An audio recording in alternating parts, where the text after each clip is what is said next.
Chapter 9. The Midnight Duel. Harry had never believed he would meet a boy he hated more than Dudley. But that was before he met Draco Malfoy. Still, first year, Gryffindors only had potions with the Slytherins, so they didn't have to put up with Malfoy much. Or at least, they didn't until they spotted a notice pinned up in the Gryffindor common room that made them all groan. Flying lessons would be starting on Thursday, and Gryffindor and Slytherin would be learning together. Typical, said Harry darkly. Just what I always wanted. To make a fool of myself on a broomstick in front of Malfoy. He had been looking forward to learning to fly more than anything else. Quidditch. That pathetic aerial circus where brainless dunderheads chase bowls around the sky like demented toddlers. The entire sport is a monument to wizarding stupidity. 6 players can score 4 hours, only to have their efforts rendered meaningless by some glory. Seeking fool catching a glorified golden walnut. It's perfectly fitting that this school prioritizes teaching students to fly in circles rather than master anything requiring actual intellect. But then again, watching Potter and his insufferable friends throw themselves off broomsticks does provide entertainment. You don't know that you'll make a fool of yourself, said Ron reasonably. Anyway, I know Malfoy's always going on about how good he is at Quidditch, but I bet that's all talk. Malfoy certainly did talk about flying a lot. He complained loudly about first years never getting on the house Quidditch teams, and told long, boastful stories that always seemed to end with him narrowly escaping muggles in helicopters. He wasn't the only one, though. The way Seamus Finnegan told it, he'd spent most of his childhood zooming around the countryside on his broomstick. Even Ron would tell anyone who'd listen about the time he'd almost hit a hang glider on Charlie's old broom. Everyone from wizarding families talked about Quidditch constantly. Ron had already had a big argument with Dean Thomas, who shared their dormitory, about soccer. Ron couldn't see what was exciting about a game with only one ball where no one was allowed to fly. Harry had caught Ron prodding Dean's poster of West Ham's soccer team, trying to make the players move. Neville had never been on a broomstick in his life, because his grandmother had never let him near one. Privately, Harry felt she'd had good reasons, because Neville managed to have an extraordinary number of accidents, even with both feet on the ground. Hermione Granger was almost as nervous about flying as Neville was. This was something you couldn't learn by heart out of a book. Not that she hadn't tried. At breakfast on Thursday, she bored them all stupid with flying tips she'd gotten out of a library book called Quidditch Through the Ages. Neville was hanging on to her every word, desperate for anything that might help him hang on to his broomstick later. Bye. Everybody else was very pleased when Hermione's lecture was interrupted by the arrival of the mail. Harry hadn't had a single letter since Hagrid's note, something that Malfoy had been quick to notice, of course. Malfoy's eagle owl was always bringing him packages of sweets from home, which he opened gloatingly at the Slytherin table. A barn owl brought Neville a small package from his grandmother. He opened it excitedly and showed them a glass ball the size of a large marble, which seemed to be full of white smoke. It's a remembrall, he explained. Gran knows I forget things.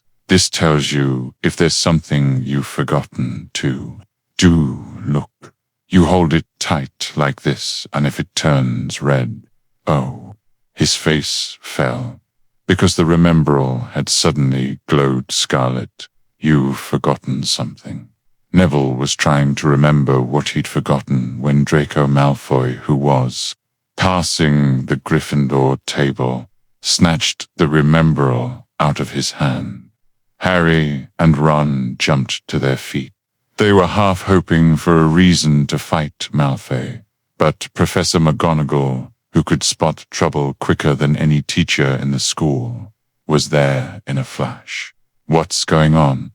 Malfoy's got my remembrall, Professor. Scowling, Malfoy quickly dropped the remembrall back on the table. Just looking, he said, and he sloped away with Crabbe and Goyle behind him. At 3:30 that afternoon, Harry, Ron, and the other Gryffindors hurried down the front steps onto the grounds for their first flying lesson. It was a clear, breezy day, and the grass rippled under their feet as they marched down the sloping lawns toward a smooth, flat lawn on the opposite side of the grounds to the forbidden forest, whose trees were swaying darkly in the distance. Slytherins were already there, and so were 20 broomsticks lying in neat lines on the ground.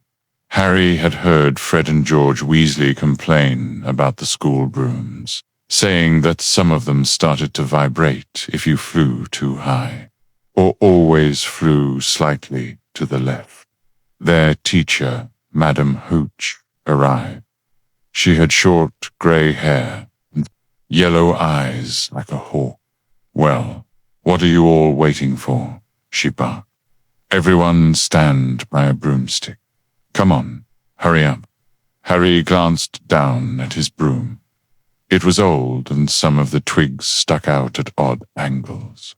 "Stick out your right hand over your broom," called Madam Hooch at the front, "and say, 'Up, up,'" everyone shouted. Harry's broom jumped into his hand at once, but it was one of the few that did.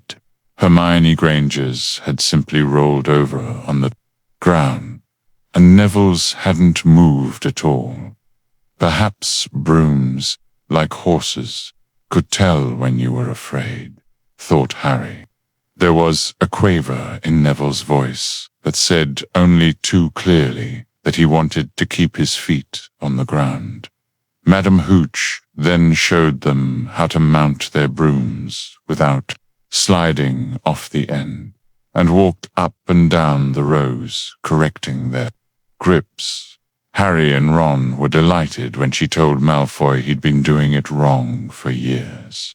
"Now, when I blow my whistle, you kick off from the ground hard," said Madam Hooch.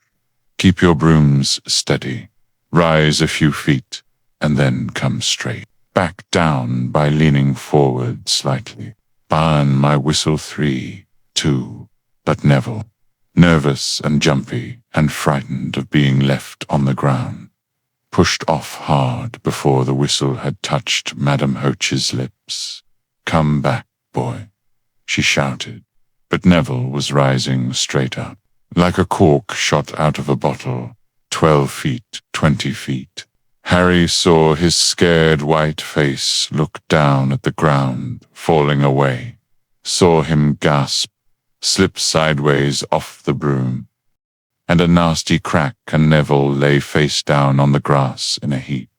His broomstick was still rising higher and higher, and started to drift lazily toward the forbidden forest and out of sight. Madam Hooch was bending over Neville, her face as white as his. "Broken wrist," Harry heard her mutter. "Come on, boy. It's all right. Up you get." She turned to the rest of the class. "None of you is to move while I take this boy to the hospital wing. You leave those brooms where they are, or you'll be out of Hogwarts before you can say Quidditch. Come on, dear." Neville, his face tear-streaked, clutching his wrist, hobbled off with Madame Hooch, who had her arm around him. No sooner were they out of earshot than Malfoy burst into laughter. "Did you see his face? The great lump?" The other Slytherins joined in. "Shut up, Malfoy," snapped Parvati Patel. "Ooh, sticking up for Longbottom," said Pansy Parkinson, a hard-faced Slytherin girl. "Never thought you'd like fat little crybabies, Parvati."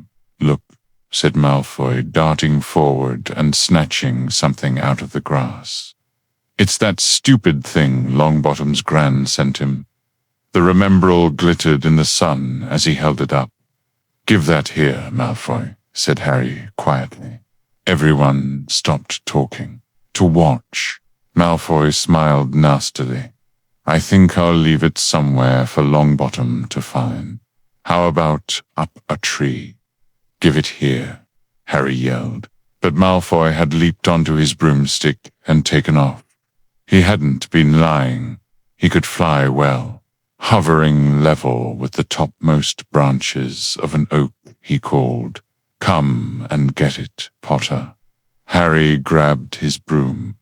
"No," shouted Hermione Granger. "Madame Hooch told us not to move. You'll get us all into trouble." Harry ignored her. Blood was pounding in his ears. He mounted the broom and kicked hard against the ground, and up he soared. Air rushed through his hair, and his robes whipped out behind him. And in a rush of fierce joy, he realized he'd found something he could do without being taught. This was easy. This was wonderful. He pulled his broomstick up a little to take it even higher, and heard screams and gasps of girls back on the ground, and an admiring whoop from Ron. He turned his broomstick sharply to face Malfoy in midair. Malfoy looked stunned. "Give it here," Harry called, "or I'll knock you off that broom." "Oh, yeah," said Malfoy, trying to sneer, but looking worried. Harry knew, somehow, what to do. He leaned forward and grasped the broom tightly in both hands, and it shot toward Malfoy like a javelin. Malfoy only just got out of the way in time. Harry made a sharp about face and held the broom steady. Few people below were clapping. "No Crabbe and Goyle up here to save your neck, Malfoy," Harry called. The same thought seemed to have struck Malfoy. "Catch it if you can." "Then," he shouted, and he threw the glass ball high into the air and streaked back toward the ground. Harry saw, as though in slow motion, the ball rise up in the air and then start to fall. He leaned forward and pointed his broom handle down. Next second, he was gathering speed in a steep dive. Racing the ball, wind whistled in his ears, mingled with the screams of people watching. He stretched out his hand. A foot from the ground, he caught it, just in time to pull his broom straight, and he toppled gently onto the grass with the remembrall clutched safely in his fist. Harry Potter. His heart sank faster than he'd just dived. Professor McGonagall was running toward them. He got to his feet, trembling. Never in all my time at Hogwarts. Professor McGonagall was almost speechless with shock, and her glasses flashed furiously. "How dare you might have broken your neck. It wasn't his fault. Professor, be quiet, Miss Pattle, but Malfoy. That's enough, Mr. Weasley Potter. Follow me, now." Harry caught sight of Malfoy, Crabbe, and Goyle's triumphant faces as he left, walking numbly in Professor McGonagall's wake as she strode toward the castle. He was going to be expelled. He just knew it. He wanted to say something to defend himself, but there seemed to be something wrong with his voice. Professor McGonagall was sweeping along without even looking at him. He had to jog to keep up. Now he'd done it. He hadn't even lasted 2 weeks. He'd be packing his bags in 10 minutes. What would the Dursleys say when he turned up on the doorstep? Up by the front steps, up the marble staircase inside. And still Professor McGonagall didn't say a word to him.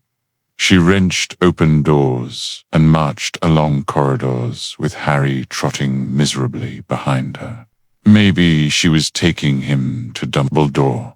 He thought of Hagrid, expelled, but allowed to stay on as gamekeeper. Perhaps he could be Hagrid's assistant.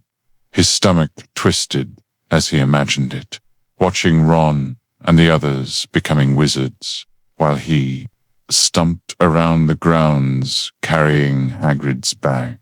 Professor McGonagall stopped outside a classroom. She opened the door and poked her head inside. "Excuse me, Professor Flitwick. Could I borrow Wood for a moment?" Wood, thought Harry, bewildered.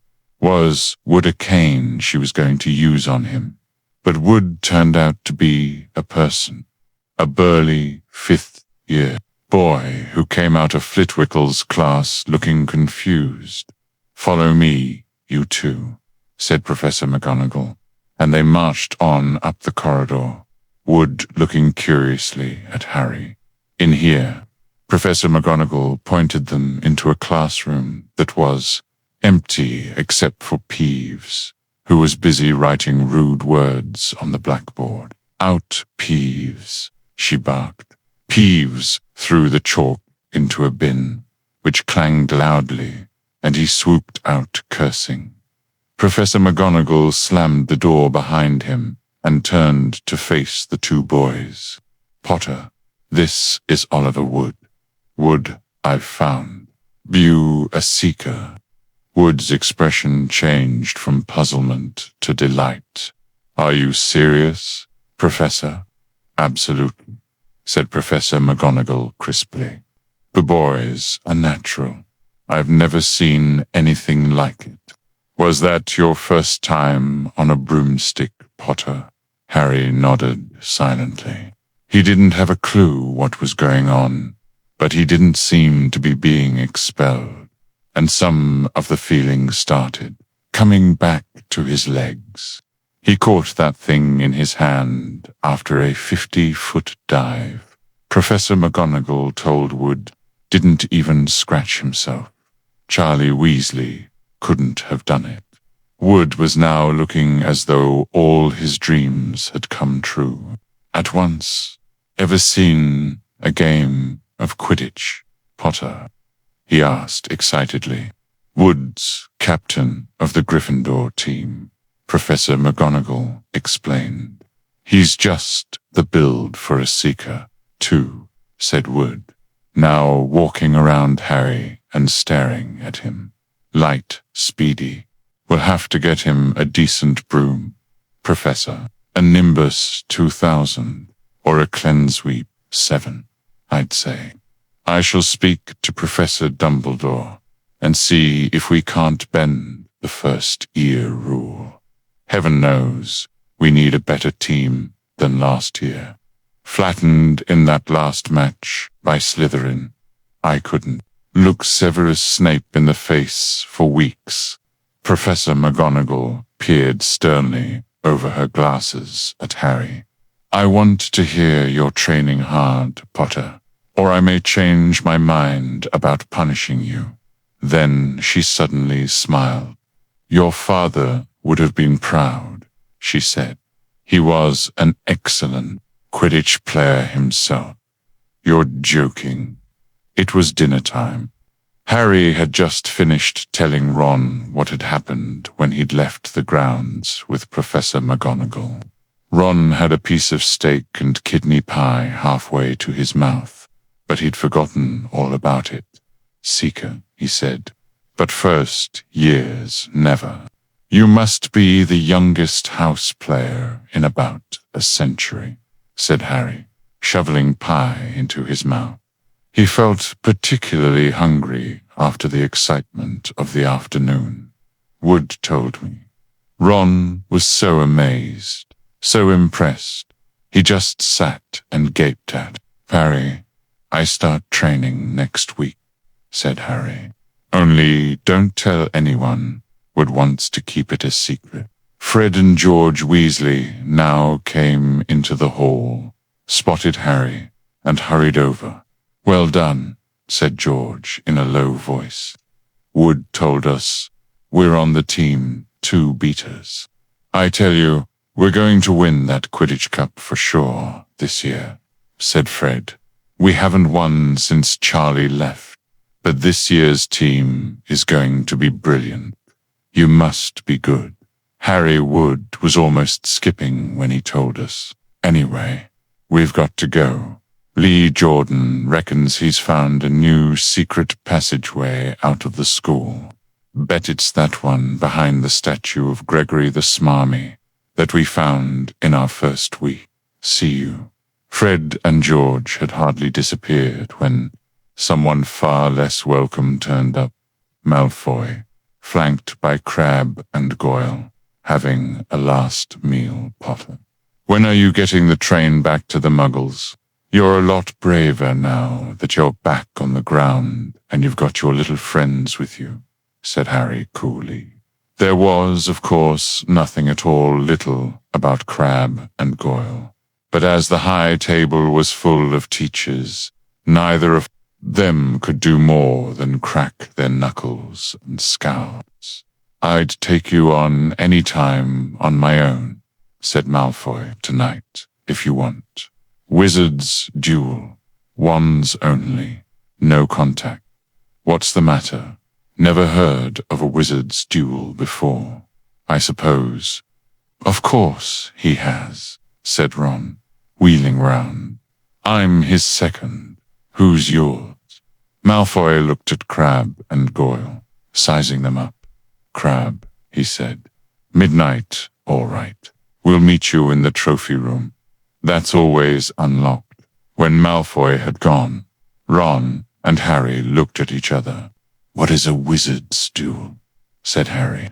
And what do you mean? You're my second. Well, a second's there to take over if you die, said Ron casually, getting started at last on his cold pie.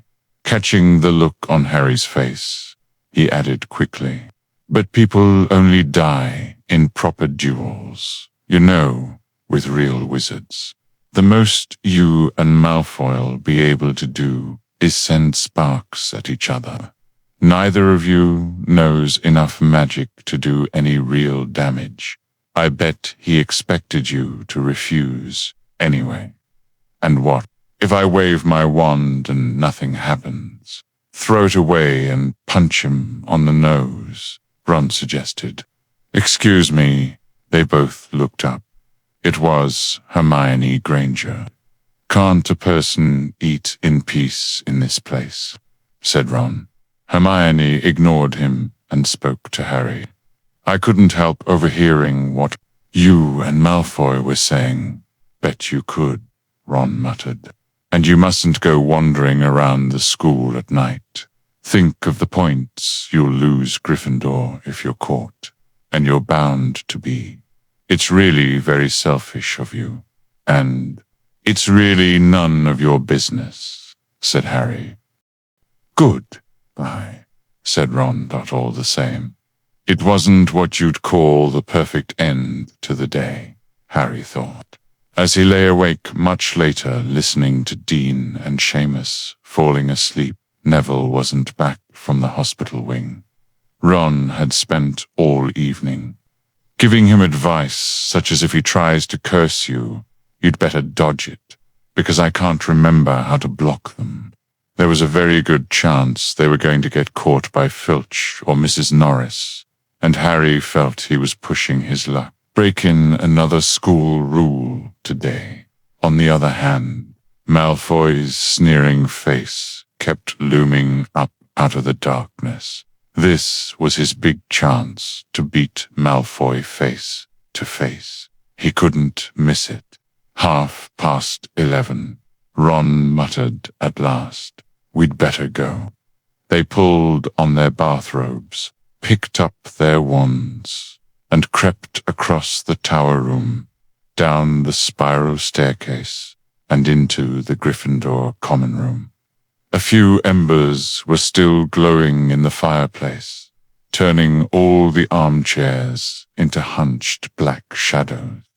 They had almost reached the portrait hole when a voice spoke from the chair nearest them. "I can't believe you're going to do this, Harry." A lamp flickered on. It was Hermione Granger, wearing a pink bathrobe and a frown. "You," said Ron furiously, "go back to bed." "I almost told your brother," Hermione snapped. "Percy, he's a prefect. He'd put a stop to this." Harry couldn't believe anyone could be so interfering. "Come on," he said to Ron. He pushed open the portrait of the fat lady and climbed through the hole. Hermione wasn't going to give up that easily. She followed Ron through the portrait hole, hissing at them like an angry goose. "Don't you care about Gryffindor? Do you only care about yourselves? I don't want Slytherin to win the House Cup, and you'll lose all the points I got from Professor McGonagall for knowing about switching spells. Go away." "All right, but I warned you. You just remember what I said when you're on the train home tomorrow." "You're so..." But what they were, they didn't find out. Hermione had turned to the portrait of the fat lady to get back inside and found herself facing an empty painting. The fat lady had gone on a nighttime visit, and Hermione was locked out of Gryffindor Tower. "Now what am I going to do?" she asked shrilly. "That's your problem," said Ron. "We've got to go. We three are going to be late." They hadn't even reached the end of the corridor when Hermione caught up with them. "I'm coming with you," she said. "You are not. Do you think I'm going to stand out here and wait for Filch to catch me? If he finds all three of us, I'll tell him the truth, that I was trying to stop you, and you can back me up." "You've got some nerve," said Ron loudly. "Shut up, both of you," said Harry sharply. "I heard something. It was a sort of snuffling." "Mrs. Norris," breathed Ron, squinting through the dark. It wasn't Mrs. Norris. It was Neville. He was curled up on the floor, fast asleep, but jerked suddenly awake as they crept nearer. "Thank goodness you found me. I've been out here for hours. I couldn't remember the new password to get into bed." "Keep your voice down, Neville. The password's pig snout, but it won't help you now. The fat lady's gone off somewhere." "How's your arm?" said Harry. "Fine," said Neville, showing them. "Madame Pomfrey mended it in about a minute." "Good. Well, look, Neville, we've got to be somewhere. We'll see you later. Don't leave me," said Neville, scrambling to his feet. "I don't want to stay here alone. The Bloody Baron's been passed twice already." Ron looked at his watch and then glared furiously at Hermione and Neville. "If either of you get us caught, I'll never rest until I've learned that curse of the Boogie's Quirrell told us about, Pound, and used it on you." Hermione opened her mouth, perhaps to tell Ron exactly how to use the curse of the bogies, but Harry hissed at her to be quiet and beckoned them all forward. They flitted along corridors, striped with bars of moonlight from the pie windows. At every turn, Harry expected to run into Filch or Mrs. Norris, but they were lucky. They sped up a staircase to the 3rd floor and tiptoed toward the trophy room. Malfoy and Crabbe weren't there yet. The crystal trophy cases glimmered where the moonlight caught them. Cups, shields, plates, and statues winked silver and gold in the darkness. They edged along the walls, keeping their eyes on the doors at either end of the room. Harry took out his wand in case Malfoy leapt in and started at once. The minutes crept by. "He's late. Maybe he's chickened out," Ron whispered. Then a noise in the next room made them jump. Harry had only just raised his wand when they heard someone speak, and it wasn't Malfoy. "Sniff around, my sweet. They might be lurking in a corner." It was Filch speaking to Mrs. Norris. Horror struck. Harry waved madly at the other 3 to follow him as quickly as possible. They scurried silently toward the door, away from Filch's voice.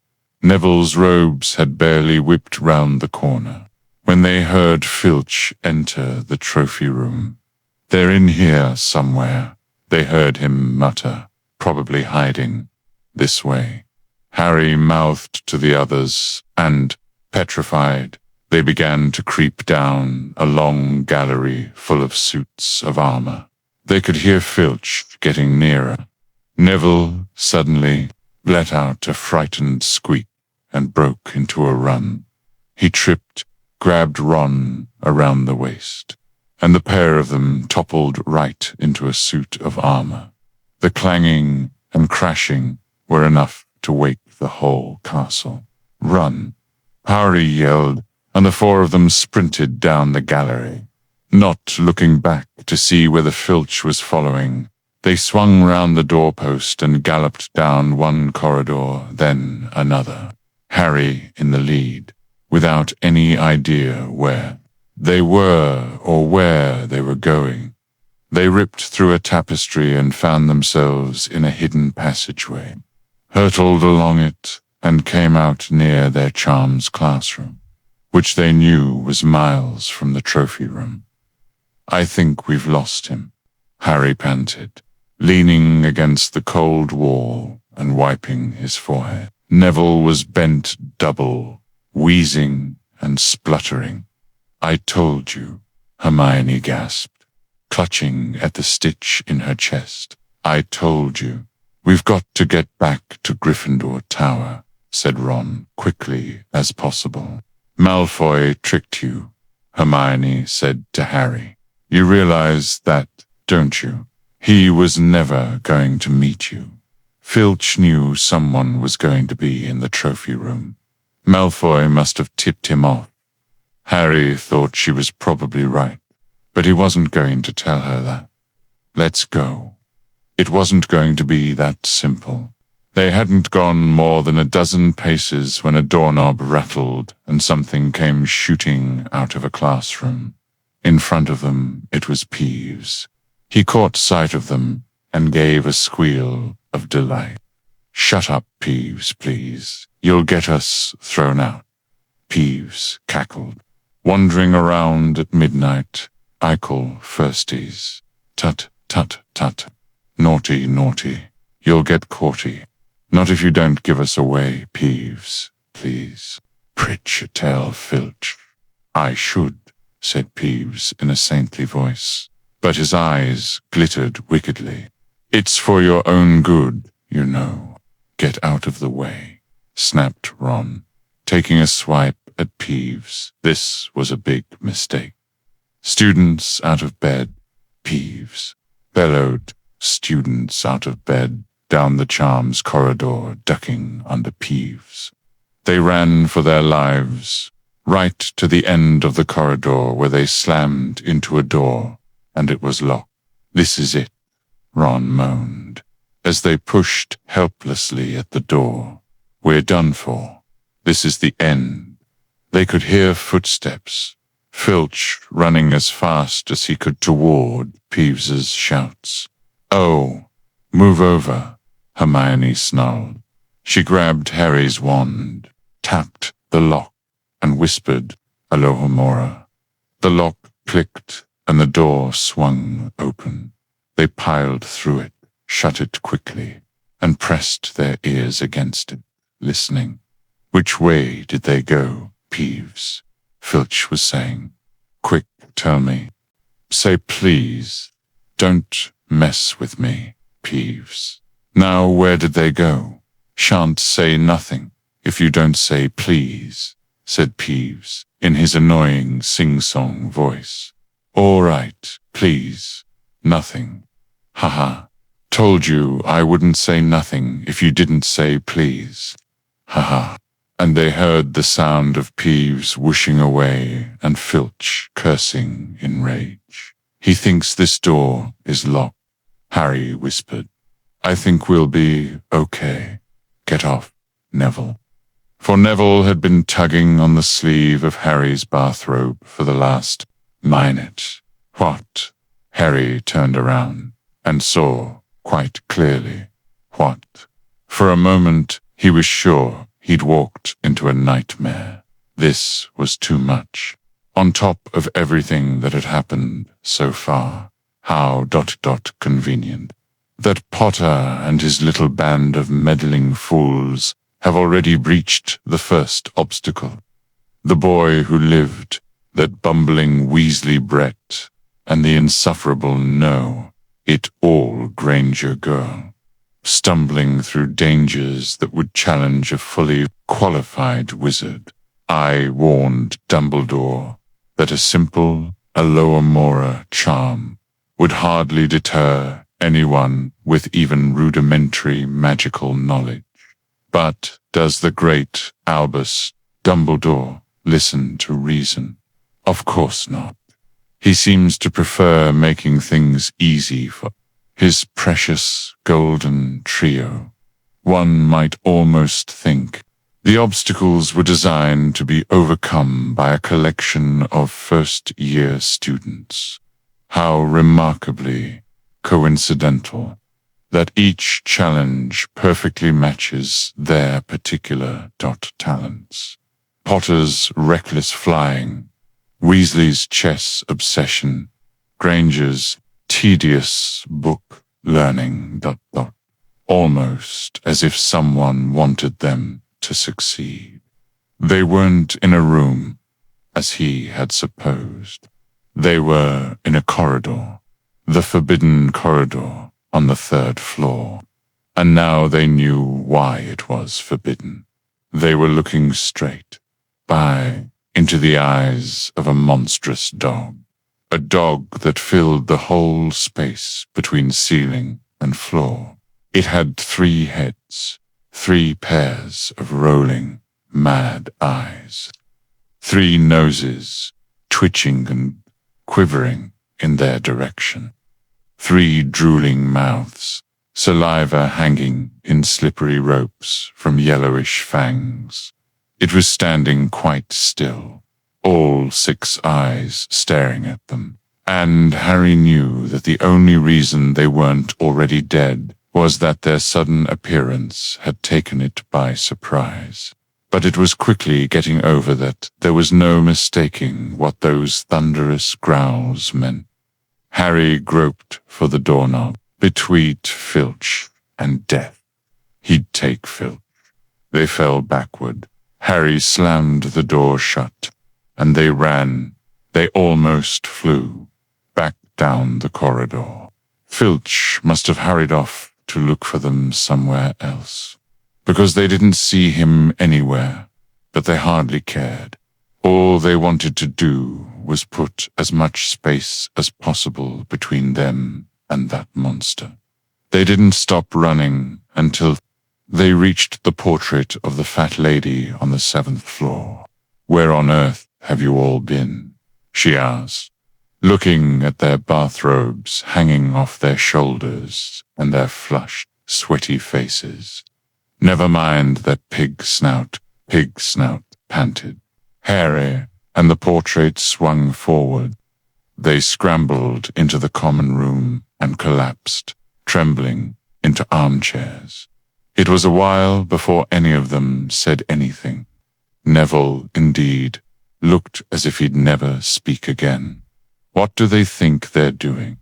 Keeping a thing like that locked up in a school, said Ron finally. If any dog needs exercise, that one does. Hermione had got both her breath and her bad temper back again. You don't use your eyes, any of you, do you? She snapped. Didn't you see what it was standing on? The floor. Harry suggested I wasn't looking at its feet. I was too busy with its heads. No, not the floor. It was standing on a trap door. It's obviously guarding something. She stood up, glaring at them. I hope you're pleased with yourselves. We could all have been killed, or worse, expelled. Now, if you don't mind, I'm going to bed. Ron stared after her, his mouth open. No, we don't mind, he said. You'd think. We dragged her along, wouldn't you? But Hermione had given Harry something else to think about as he climbed back into bed. The dog was guarding something. What had Hagrid said? Gringotts was the safest place in the world for something you wanted to hide. Except perhaps Hogwarts. It looked as though Harry had found out where the grubby litty package from Vault 713 was.